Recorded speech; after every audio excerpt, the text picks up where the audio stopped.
Our next guest, I almost said our next victim, but our next guest is Dr. Gerald Bender. He's here to talk about coffee with a cop. Sounds intriguing. It's a great system that we have. Well, before we get into it, a little bit about you. You're on staff here too. Yes, sir. I'm assistant professor, have been for the last 2 years. I think that's great. It's always good to have somebody that knows the inside workings of the police department. What is a litigator? I was the civil litigator for the city of Tulsa. So anytime a police officer would be involved in a shooting where there would be an allegation of either a wrongful death, if there was a death, or excessive use of force, something like that, lawsuits would be filed, most generally in federal court, under a statute called 42 U.S.C. 1983. A federal cause of action for violation of civil rights is what it was. And I and my staff were in charge of preparing our officers and defending those lawsuits through trial here, appeals to the 10th Circuit, and then, if necessary, appeals to the U.S. Supreme Court. So now, are you involved in that still? Not anymore. I retired from the city 2 years ago.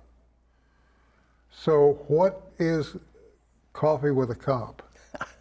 Coffee with a cop is a concept that started years ago when police departments thought that it would be a nice adjunct to their community policing. And the way it developed was literally with local McDonald's here in Tulsa, just speaking from that experience, would basically make their restaurant available, and the department would advertise it for the community. Depending on what part of town you were in, they would go all over town.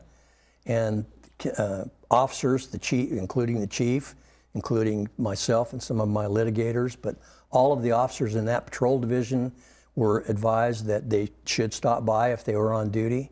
So it was just an opportunity to go out for the police department to meet their constituents, to meet the folks that they're protecting.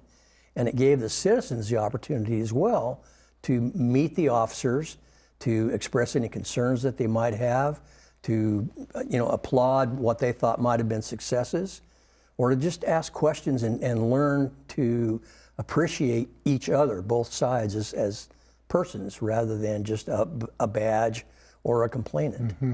You know, I am so happy you didn't have it in a donut shop. Well, donuts are a big component.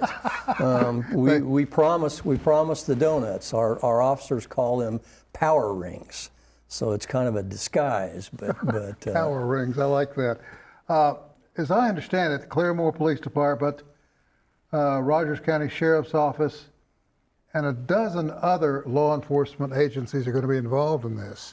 How'd you get them together? At a bare minimum. We've obviously, I had lots of contacts when I was at the city. The head of our COPS program, our collegiate officer program, Rob Turner, is also a professor. He was a major with the Tulsa Police Department, and he has lots of contacts. So we started that way. And basically, we have just built on it by word of mouth. Mm-hmm. And as things started getting kind of dicey in terms of recruiting, the departments were very glad to have some kind of outsource or a resource that they could go to try to find recruits. So it worked for us. It's a perfect symbiotic relationship. We can provide our students the opportunity to visit with folks that are involved day to day in the kind of action that they want to be participants in, and the departments themselves can really come in and measure someone in terms of how good are they on their feet and those kinds of things. And we've found that the departments like our students because they've demonstrated that they can be reliable, that they can work hard, and that they will show up for work and do a good job for them. And it's really a great give and take that both sides really benefit from. How long has the program been in effect? The coffee with a cop concept goes back probably 10 years or more. So it's been there long enough for you to know how it's working. Yes, sir. and you brand it a success? Yes, sir. We do it twice a year. We wish we could do it more. We obviously have some limitations as far as funds and those kinds of things. We do get donuts donated to us by a great donut shop in Pryor, but the whole point is that we get the opportunity to get these folks together, and it's not only Rogers County, not only Claremore. We get Tulsa, we get state agencies, OHP, Highway Patrol, those folks. We get federal agencies. We've had DEA, we've had FBI. Marshals Service usually is a good participant as well. I understand you're going to have drones and robots on hand, and how does that figure in? Well, we have a space in Harrington Hall, which is where we're quartered, and that's where the instructional portion of the drones and the robotics take place. So we will have students that are actually involved in those programs, bringing out the drones and the robots, which are becoming a big part of the police inventory. I mean, everyone has a drone now.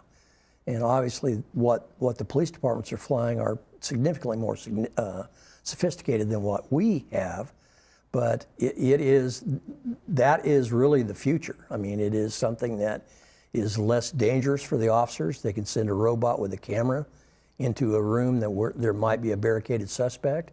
They can use a drone that's got FLIR to search for a lost child or an elderly person in a wooded area at night. I mean, it's really becoming a big part of their inventory.